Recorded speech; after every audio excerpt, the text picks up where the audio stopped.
Yes, it's Steve Twist, Stevetwist. Great. Hi, Steve. Hi. Steve, tell us the context of how you got involved in the victims movement, when, and what were the reasons?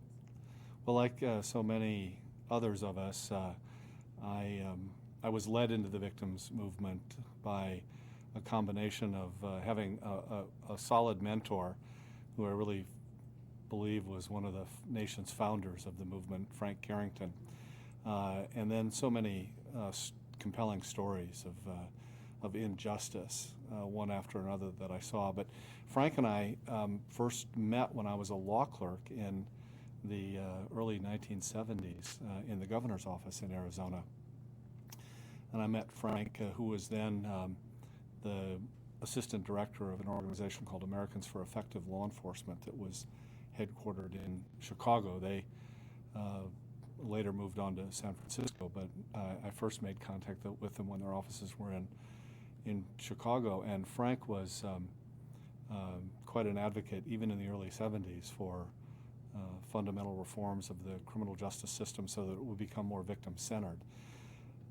As you know, Frank went on to be the driving force behind the establishment of the President's Task Force on Victims of Crime after President Reagan was elected, and it was Frank's friendship with Ed Meese that led to that and led to Frank being appointed as one of the members of the task force.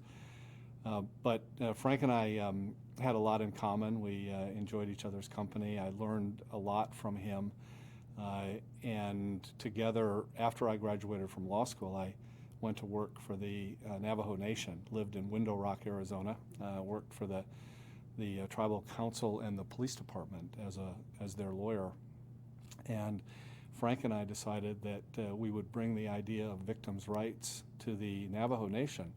And in 1974, we collaborated on drafting a resolution that the tribal council in Window Rock passed in 1975 that established the Navajo Nation Victims' Rights Commission.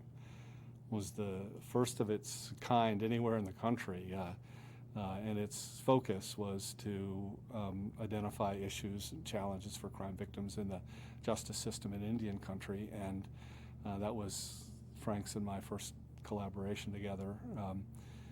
He always was an inspiration for me, and he and Mary both were such good friends, and it was such a devastating loss to our movement to have him die in the fire, and we all miss him greatly.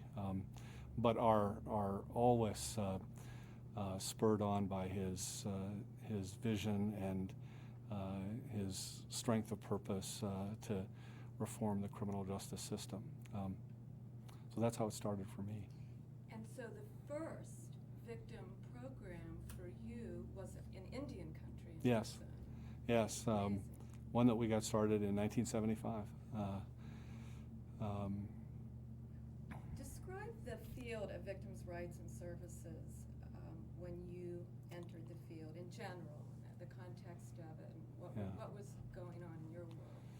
Well, it was barren in the mid-70s when I got out of law school. First of all, in law school, there was not a word ever mentioned of victims' rights or even much attention paid to the victim in any way during any of the law school classes that you would otherwise think would have touched on that. Not in criminal law, not in criminal procedure, not in constitutional law. Victims were truly forgotten. And it quite literally is true, as was said many times to the President's Task Force in the early 80s. Victims were just another piece of evidence in the criminal case. Our country had come a long way to that point. I mean, at the founding of the country, victims were their own prosecutors. Victims played an integral role in the prosecution and the commencement of a criminal case, in the prosecution of a criminal case, and seeking penalties, consequences in a criminal case. In fact, it was as late as the 1830s when de Tocqueville was writing his book about democracy in America that he observed that the offices of the public prosecutor were few. And this was well into the 19th century. but gradually, the country began to move to public prosecutor offices, and after that started, they picked up pretty quickly. And by the middle of the 20th century, victims were relegated to just this status of being mere evidence, and that was clearly true when I went through law school, and clearly true when I graduated. And today in law school?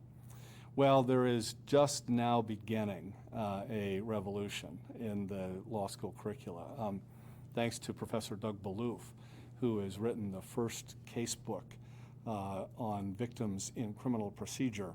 There is a curriculum now for this to be included in law school classes. Doug's book is being used in several law schools now around the country. In fact, I teach the victims' rights course at the law school at Arizona State University, and I've done so now for several years. So we're starting to see a change in the law schools, but really we have a hope and a vision and a passion that every law school in the country won't be able to get away with teaching criminal law or criminal procedure without talking about victims' rights. We're not there yet, though. What was your greatest challenge the challenge that you and your colleagues have faced in effecting change? Well, as a prosecutor for many years, and as serving as the Chief Assistant Attorney General for 12 years, if you were motivated to give victims a more active role in their own cases, it became very apparent that the first thing that needed to be done was reform the law, because what we had seen grow up is a criminal justice system that was properly focused on the rights of the accused, but over a period of time, excessively, and when I say excessively, I mean not to denigrate in any way the important rights that we have in the Constitution for people who are accused of crimes, but because that had been such a primary focus of all of the case law, the jurisprudence that had built up around criminal cases, victims were really forgotten, not just in reality in the courtroom, in the halls of the prosecutors and the police, but forgotten in the law also. So fundamentally, we saw it as a challenge that we needed to begin to change the law, reform the law. Through a variety of different circumstances, was called upon in Arizona in 1976, a couple years after Frank and I started this work on the Navajo Nation, and a year after the Navajo Nation Tribal Council passed this Victims' Rights Commission. I found myself back in Phoenix working for the police chiefs in Arizona, and began a project to revise Arizona's criminal code. And in 1976 and 1977, I was called upon ultimately to rewrite the criminal code in Arizona, and I did that. The legislature passed it in 1977. It became effective in 1978, and we wrote into that criminal code the very first beginnings of some victims' rights statutes. Right to restitution was written into the criminal code in 1977, and some minimal, as I look back on it now, some minimal rights to notice, but it was a beachhead of sorts to begin to write victims into the law in Arizona. And then in 1978, the code became effective in October, and I accepted an offer to go to work in the Arizona Attorney General's office, and I served there for 12 years as Chief Assistant Attorney General for the state of Arizona, and during that period of time continued to work with Frank and others in the field as I began to learn more about the victims' rights field, and frankly began to work more directly with victims in criminal cases. So these issues then began to develop very quickly.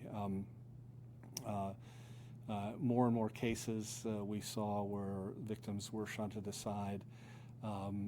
more and more court decisions where courts seem to express a lot of defense for the rights of the accused, but no interest at all in even recognizing, much less defending, the rights of victims.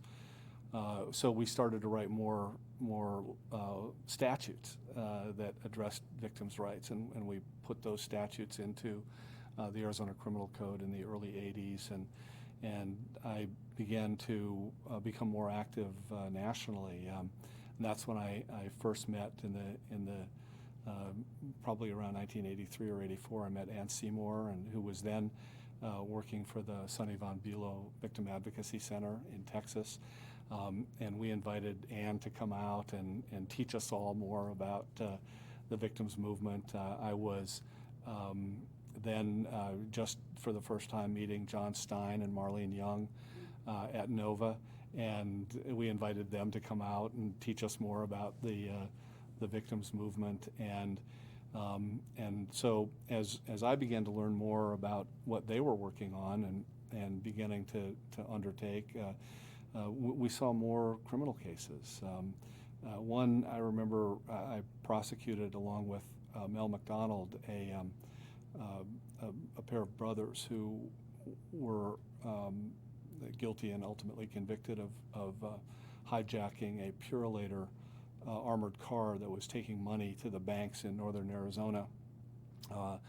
They got uniforms and they got a light bar to put on their white car, and they made it appear as though they were state police, Department of Public Safety officers, and they pulled over this van, and unfortunately they were able to subdue the guards, kidnap the guards, and they took these two men, Russell Dempsey and Cecil Newkirk, who I remember vividly to this day. This happened in the late 70s, and I didn't get involved in the case until there was a reversal of their first conviction and a retrial. But they took these two men, and while they were alive, they put them each into big canvas bags that they had made for this purpose, filled the bags with rocks, and dumped them alive into Lake Mead, the border between Arizona and Nevada. And I met Lola Newkirk, Cecil's widow, after I became involved in the case. And I learned firsthand how important it was for some victims to be involved in every single aspect of the case. Lola, on her own, and out of respect and devotion to her husband, went to every single proceeding that she could learn of and find out about. When their case went to the United States Supreme Court at one point, and there was an argument before the United States Supreme Court, Lola flew herself back to Washington so that she could be there. And during the retrial that I handled, she was not allowed to be in the courtroom during the trial, and that memory of the harm that inflicted on her was very impactful for me, and I resolved that we were going to change the law and make sure that victims had a right to be in the courtroom. What were some of the tactics and strategies you used back in those days, even you could say secrets, that you developed in order to push this agenda forward, to get some compliance from the system to implement the laws? Well, unfortunately, like I said, the laws were just too thin. I mean, we really realized that what we needed to do was push for significant legal reform. So with this experience of the prosecution of Michael and Patrick Poland and meeting Lola Newkirk, and just more and more cases came along where the plight of the victim was obvious and apparent, if unseen by the court system. We pushed on for more legal reforms, and then there was a decision by the Arizona Supreme Court, a case called State versus Alt, A-U-L-T, and the Arizona Supreme Court reversed the conviction of a clearly guilty child molester who had broken into the home Christmas Eve, into the home of a family in Yuma, Arizona, and molested a 9-year-old little girl while she was sleeping, and then escaped, and muddy tracks were led away from their home and up to his house, and ultimately the Supreme Court of Arizona reversed his conviction because they said that some evidence had been introduced that shouldn't have been introduced. There's no question about the fact that he was guilty and a pedophile and would do it again. And when I read that opinion, I was working in the Attorney General's office still. It was 1987, as I recall. When I read that opinion, I got so motivated to once and for all begin a movement for victims' rights in our state. I wrote a pretty long op-ed piece for the Arizona Republic that they were nice enough to publish, and it called for a constitutional amendment for victims' rights. So we went the very next session of the legislature to try and get the amendment passed through the legislature. We had a number of grassroots organizations in the state who came forward, Mothers Against Drunk Driving, a local organization called We the People in Tucson, a number of grassroots organizations that came forward, and I should say all the prosecutors came forward and supported a constitutional amendment for victims' rights. We tried in the 1988 legislative session to get it passed, and greatly disappointing that we didn't, but it was in face of stiff opposition from, of all places, the Arizona courts, the Arizona Supreme Court. The Chief Justice of the Arizona Supreme Court came down to the legislature to lobby against a constitutional amendment for victims' rights.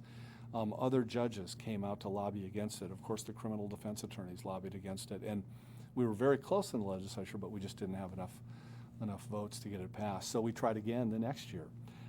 Again, the Supreme Court opposed it, and finally what we decided, after failing twice to get it on the ballot by the legislature, in Arizona we have the initiative, and we took out petitions, wrote it even more strongly than we would have been willing to agree to in the legislative process, and circulated petitions. We got strong support from the corporate community throughout the state. We had lots of volunteers circulating petitions. We were able to raise enough money to get paid signature circulators, and because of that, we were able to put it on the ballot. And so it was on the ballot in November of 1990 and passed overwhelmingly when the people had a chance to vote on it. That was a powerful constituency to build on behalf of the amendment.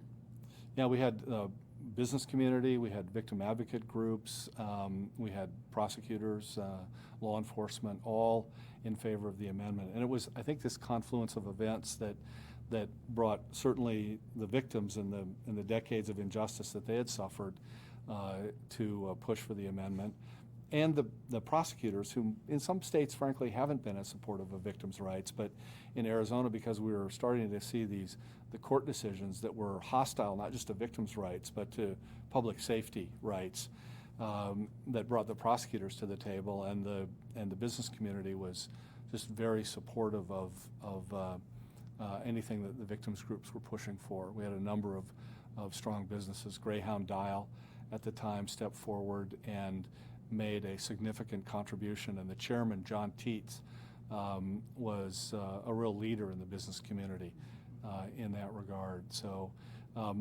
basically, the tail end of the 70s and the decade of the 80s was a time of learning more and more about the injustice. And we did a lot of things. We wrote a lot of new laws. In the Attorney General's office in Arizona, we started in the mid-80s the very first victim witness division in an AG's office, where we reached out to crime victims, gave them notice of the status of cases on appeal, tried to explain court processes to them, represented through the Victim Witness Division, victims in the courtroom with advocates who went in cases where we handled the direct prosecution because of a conflict or something that the county attorneys have.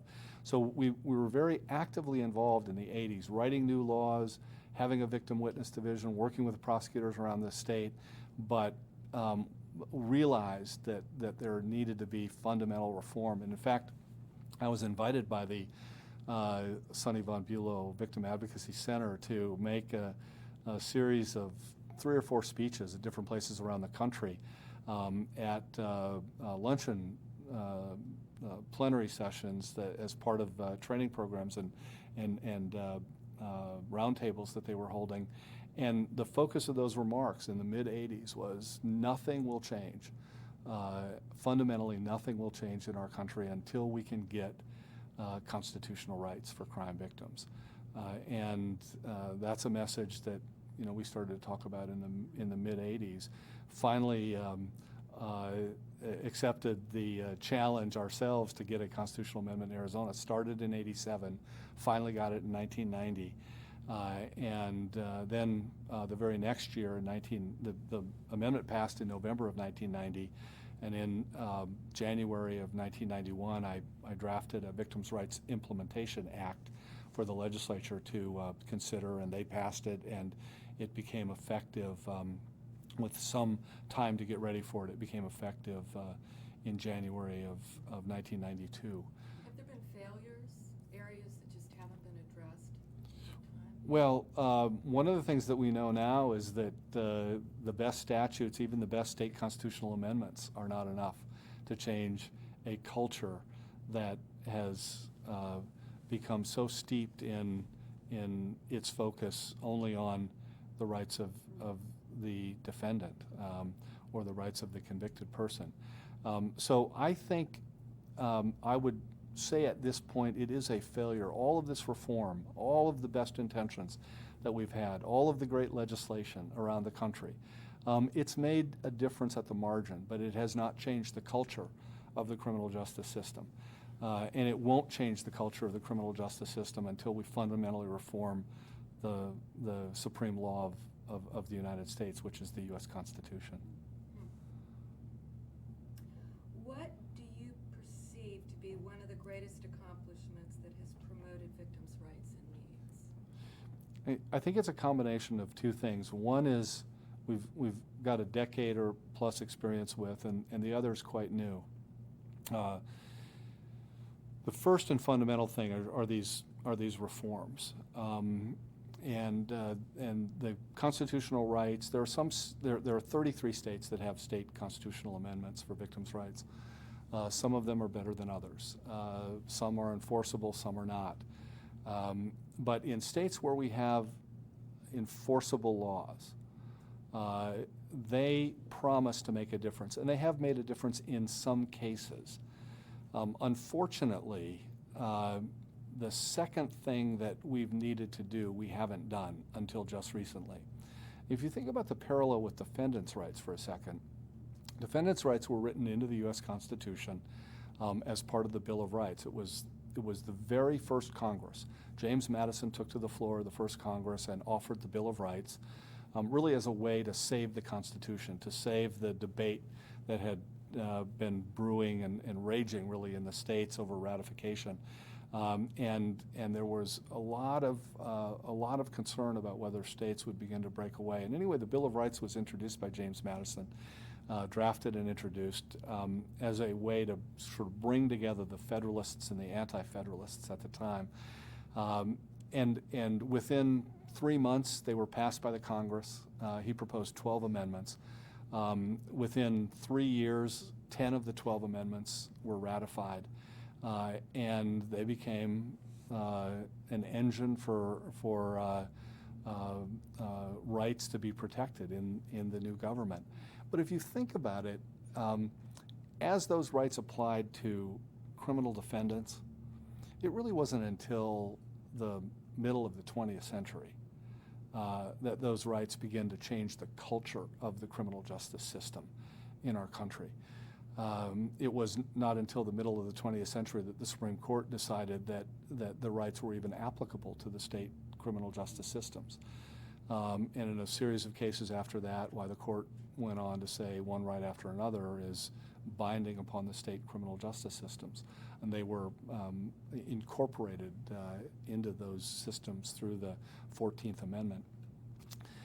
But even then, they were words on paper until what happened? Lawyers took cases on behalf of defendants, came up with arguments, went to court, presented those arguments, and got judges to issue opinions that created this whole body of law that slowly changed the culture of the justice system from one that had rights for defendants on paper to one that really changed its behavior because of those words on paper. And there's a lot of argument, about this period, and we started over here with the pendulum, and lawyers brought more and more cases, and the pendulum was pushed. And some of us think that maybe the pendulum went too far in favor of the rights of defendants. But wherever you come down on that debate, one thing is absolute, and that is that what changed it from over here to over here are a series of cases that were brought by lawyers. And the thing that we haven't had in the victims movement, we've had a lot of very appropriate and necessary focus on victim advocate programs and support in taking people through the court system and explaining the court system and sitting with people in trial. And it's been very necessary, but maybe what you might think of kind of the softer side of the victims movement. Now we realize that we need that, but also we need kind of a more hard-edged legal advocacy. We need lawyers who will stand up in courtrooms representing crime victims and say, Your Honor, you can't do this. And that is exactly what the second part of what we need to do. We've got to have programs that will provide legal services to victims, free legal services to victims, even as the defendant gets free legal services, and focus on making these arguments in court so that we can change the law. Just a quick question. Yeah. Are you talking about legal precedents? Sure. You need a series of legal precedents. Well, it's both. That fill up all this empty space. Right, it's both. I mean, we need legal precedents to be decided by the appellate courts, by the U.S. Supreme Court, by the state Supreme Courts, but we also need to have a lawyer stand in a courtroom, in a trial courtroom, and just say, apply this law that's on the books very clearly and very directly. And we started for this very purpose. We started a legal clinic in Arizona with support through VOCA. We got a small VOCA grant, and 2 years ago we started a clinic in partnership. Senator John Kyle and I started an organization called Arizona Voice for Crime Victims several years ago, and that statewide organization partnered with the law school at Arizona State University to go after a modest VOCA grant, and we got it, and we started this clinic, one paid lawyer and lots of volunteers, and we provide free legal services. Within weeks of that program beginning, we were getting 60, 70 new cases a month just through word of mouth. There's such a dramatic need out there for victims to have their own lawyers. And that doesn't say anything about the failure of prosecutors. It just is a clear recognition that prosecutors, first and foremost, their duty is to represent the state, not the crime victim. And while the interests of the victim and the prosecutor more often than not coincide, there are enough times when they don't, when the victim needs to have that independent voice to assert their rights, that this project is just becoming successful. I mean, there's just a huge demand for the service.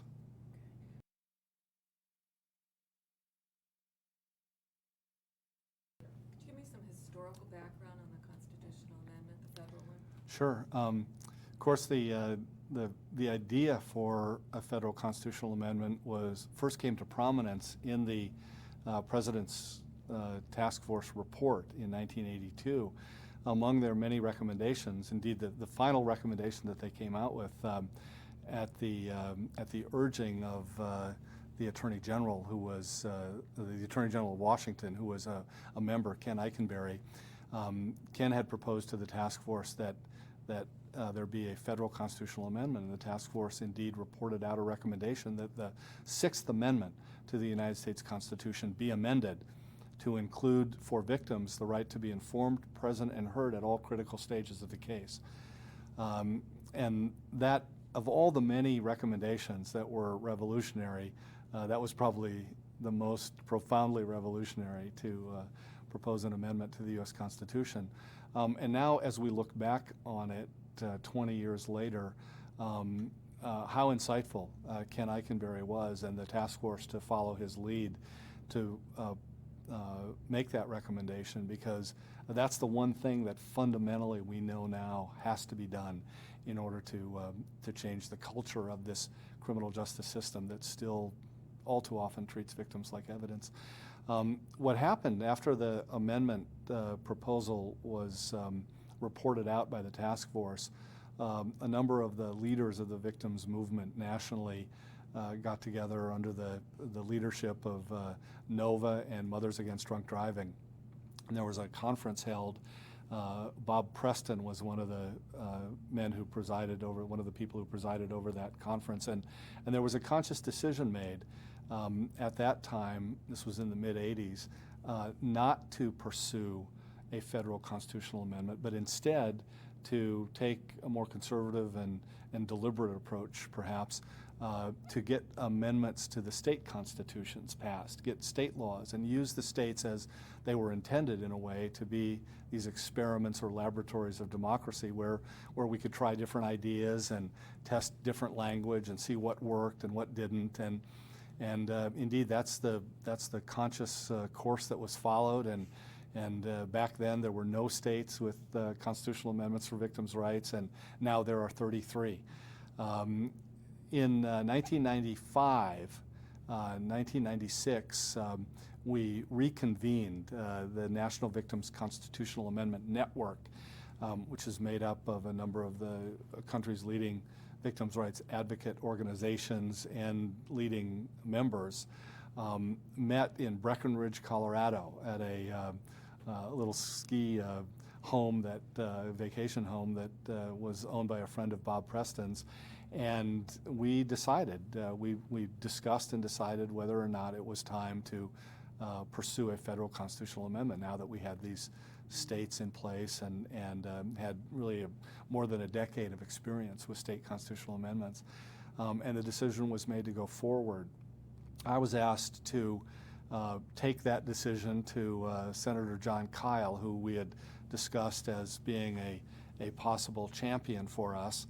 And I did that. We left Breckenridge resolved to pursue a federal constitutional amendment.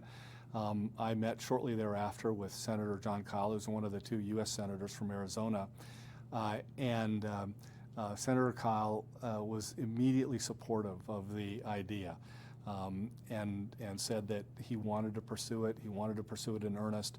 He realized that if the Constitution was going to be amended, that it would have to be a bipartisan effort. And so he immediately decided to reach out to his colleague, Senator Dianne Feinstein, a Democratic senator from California, with whom he had had several good experiences in being able to work together. And he met with Senator Feinstein. She immediately said yes to the idea of working with him and all of us on a Crime Victims' Rights Amendment. And in April of 1996, during Victims' Rights Week, the very first federal constitutional amendment that we have been working on was introduced. There actually had been an earlier one introduced by Congresswoman Ileana Ross-Layton from Florida in 1991. But it was introduced, never got a lot of support rallying around it, because we were all still in the early 90s focused on getting these state constitutional amendments passed and implemented, and beginning our feeble efforts to try to enforce those.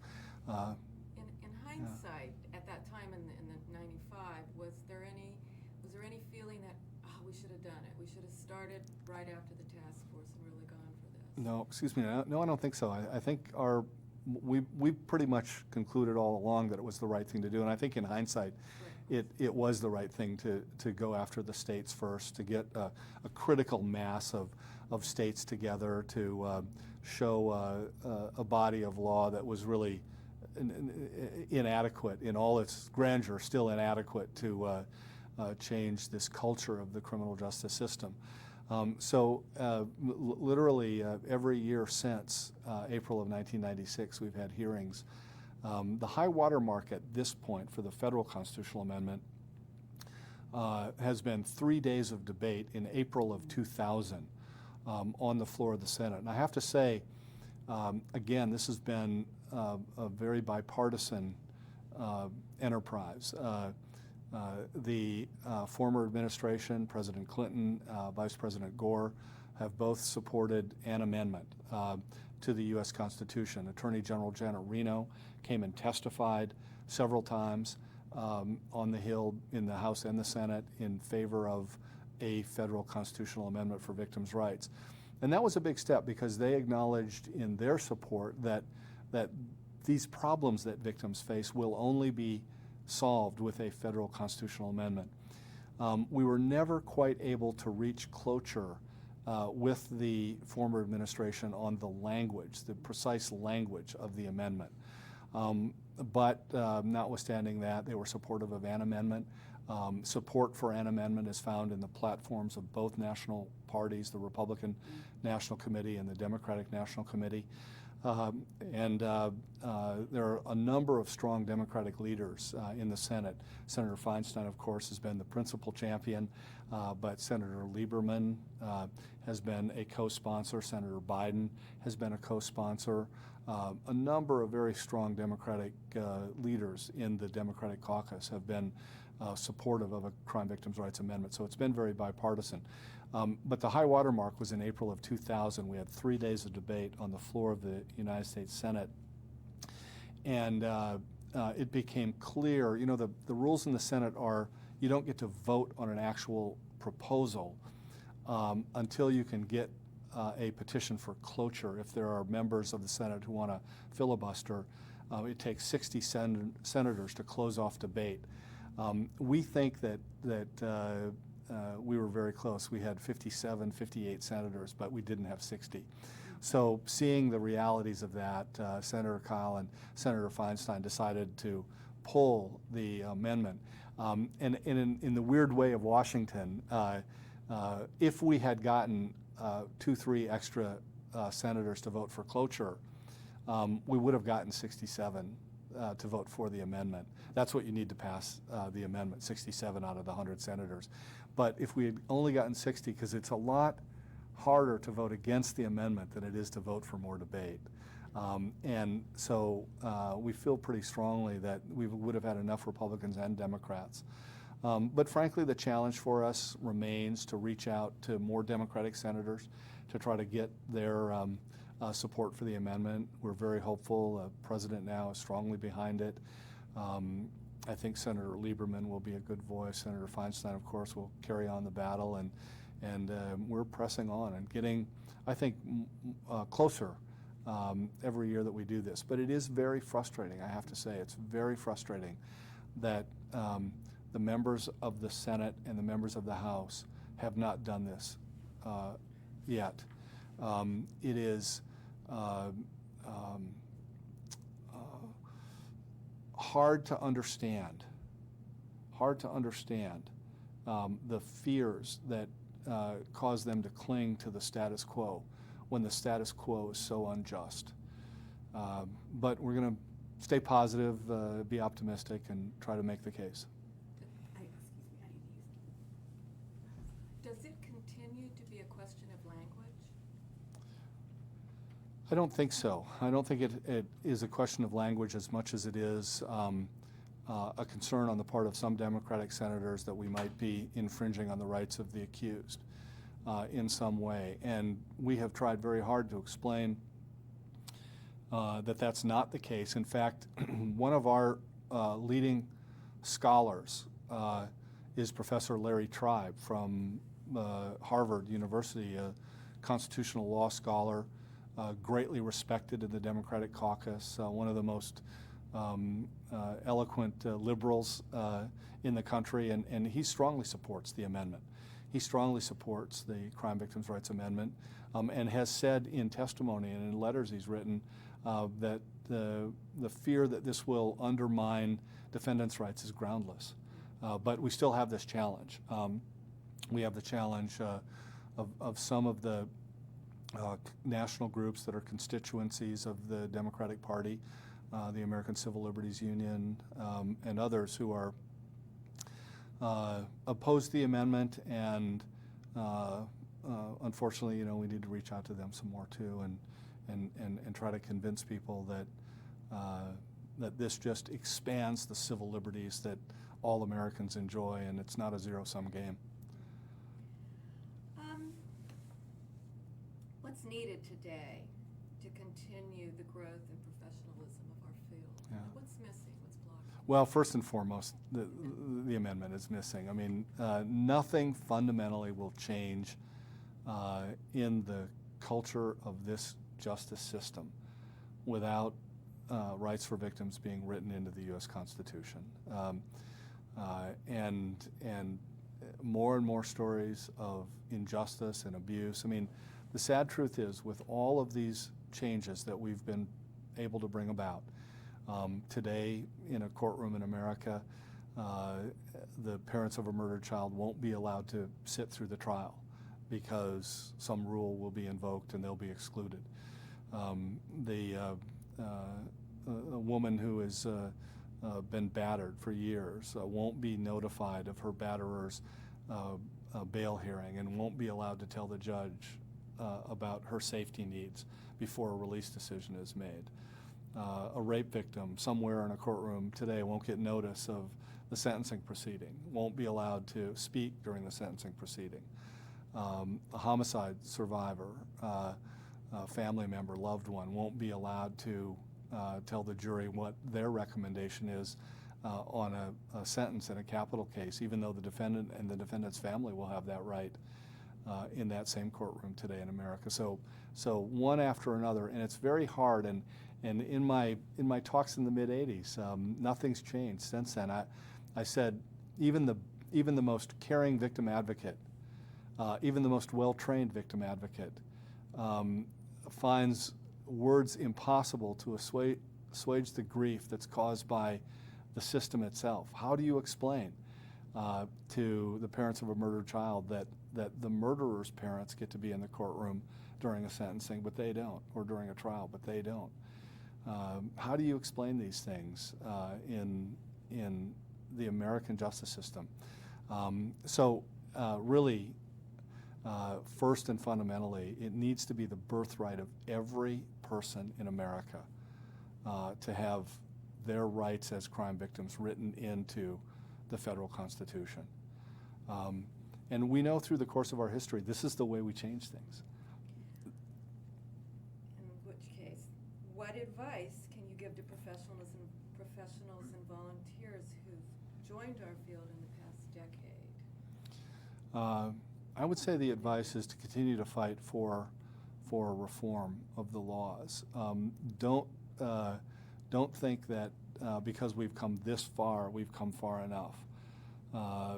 We've made a lot of difference, and there's a lot of very effective support that goes on, but it's simply wrong for that support to have to try to heal the wounds not only caused by the crime, but caused by the criminal justice system. There's nothing about this system that is inevitable. We are a free people. We don't have to sit back and accept things the way they've always been, or always been during our lifetime. We can bring about reform, and that's what I'd say first and foremost is don't be timid. Don't accept things the way they are. Know that there is a powerful voice in just one person who has the courage to stand up and be heard. And we've seen that power replicated in state after state. And I know we'll see it replicated at the federal level too. It just takes a little more time. And the service providers in the field, the community-based people who can consider themselves out there in Yeah. the trenches. How does one communicate the importance of the amendment? Well, it's very hard for some of them because typically they work in a government office. They work for a public prosecutor in a prosecutor-based victim witness program, or they work for a nonprofit 501c3 organization. And people get a little wary of being overly political. And they see this perhaps as being something that their boss wouldn't approve of, or they're uncertain about whether their boss would approve of it, or they don't know if their tax status will be challenged. But I would just encourage people to remind themselves that they have a First Amendment right to speak when they're at home or with their friends or with their family members, to use that First Amendment right to speak, to spread the word. Don't assume that someone else is going to do this. I am absolutely convinced that this proposal will become the 28th Amendment to the U.S. Constitution. And I just encourage everyone in the field to know that if they have the courage to stand up and exercise their First Amendment right to be heard privately as a private citizen, they'll be a part of history. They will change the Constitution and thereby change the culture and thereby bring justice for millions of crime victims around the country. If the amendment is passed, what vision do you have for the future of our field? Well, I think there will be a huge challenge. First of all, if it's passed by the Congress, we'll have 7 years, which seems like a long time, but in reality will be a very short period of time to get 3/5 of the states to ratify the amendment. And so that will be the first challenge. And once it's ratified, again, which I inevitably believe it will be, then there'll be the challenge of starting to enforce it, starting to find the lawyers around the country who will take on the challenge of representing crime victims and asserting their rights in criminal cases and asking courts to enter orders or make appellate decisions that will protect them. And it's a lifelong project. It's a generations-long project that will have to continue because it's not easy. You know, it took us from the founding. It took us 200 years to get to a point where victims were shunted aside. The restoration of the victim as a central party in the criminal justice system is not going to happen overnight. It's a long, generations-long battle, and many will have to come after us who will carry on that battle in courtrooms all across the country, and I'm confident that'll happen. What then is your greatest fear for our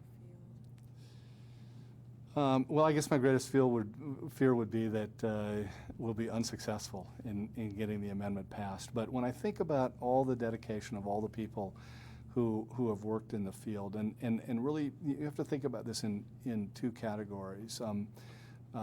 There are those sort of the professionals in our field, the victim advocates whose love and caring and compassion have caused them or brought them to a point where they're effective voices for people who are damaged and beleaguered by crime and the criminal justice system.